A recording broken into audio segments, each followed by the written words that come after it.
నా ప్రియ జేడిఎస్ వీక్షకులారా, క్రీస్తు నామమున శుభములు.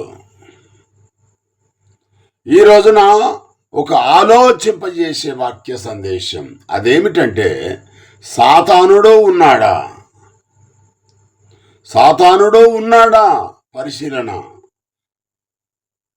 సాతానుడు అనే వ్యక్తి కానీ శక్తి కానీ సృష్టిలో లేడు కదా, లేడు అని బైబిల్ గ్రంథం స్పష్టంగా తెలియజేస్తా ఉన్నది. ఆదికాండంలో దేవుడు మానవులను తన హస్తాలతో నిర్మించాడు, ఏ పాపం లేకుండా.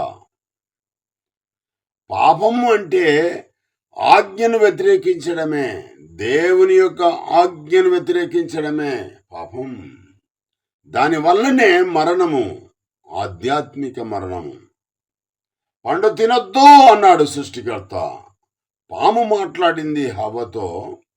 పాము హవ్వను భ్రమపరిచి హితబోధ చేసింది. దేవుని మాటను ప్రక్కకు పెట్టి పాము మాట విన్నది మన ఆది తల్లి. ఆ పండును మన అయ్యకు కూడా తినిపించింది. ప్రియమైన దేవుని బిడ్డలారా, ఇక్కడ సాతాను అనే శక్తి కానీ వ్యక్తి కానీ లేడు కదా, కనపడట్లేదు కదా. ఈ సృష్టి మొత్తంలో కూడా దేవుడే సర్వశక్తివంతుడు, మరొక శక్తి అంటూ లేదు. అది ఏ రూపములోనైనా. ఉదాహరణగా నేను మీకు తెలియజేస్తా ఉన్నాను.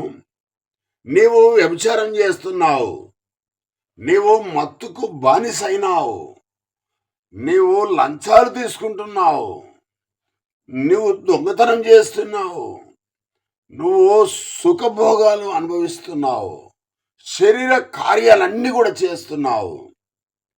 ఇవన్నీ కూడా దేవునికి వ్యతిరేకమైనవి. ఈ గుణాలే సాతాను. దేవునికి వ్యతిరేకమైన గుణాలే సాతాను. ఈ లోక సంబంధమైన ఆలోచనలే సాతాను. పరలోక రాజ్యానికి సంబంధించినవి ఏవైతే కావో, దేవునికి వ్యతిరేకంగా జరిగే ప్రతి పని కూడా సాతాను. అంతేగాని మరొక వ్యక్తి కానీ శక్తి కానీ ఈ భూ ప్రపంచంలో లేదు కదా, లేడు. దేవునికి సమరూపకంగా ఏది లేదు. దేవుడే పరీక్షించి పాముకు మాట ఇచ్చి హవ్వను ఆజ్ఞను విస్మరించి దానివల్ల మరణం వచ్చేటట్టుగా దేవుడే చేశాడు. అంతేగాని ఏదో శక్తి పాములోనికి దూరి పాపం చేయించింది అనుకుంటే పొరపాటు. దేవుడే పరీక్షించాడు హవ్వని పాముకు మాట ఇచ్చి. హవ్వ ఆజ్ఞను విస్మరించి దానివల్ల మరణము తెచ్చుకుంది. అంతేగాని ఏదో శక్తి పాములోనికి దూరి పాపం చేయించింది అని అనుకుంటే పొరపాటు. ప్రియమైన దేవుని బిడ్డలారా, నీలోనికి ఇంకొక శక్తి వచ్చి నిన్ను వాడుకొని నీతోని పాపం చేయించిందంటే నువ్వు డమ్మిగానివే కదా.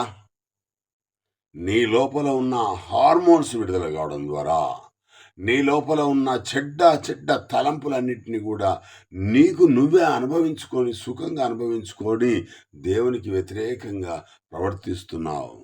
దేవునికి వ్యతిరేకమైన పనులు చేయడమే సాతాను. అంతేగాని మరొక శక్తి అంటూ లేదు. స్పష్టం.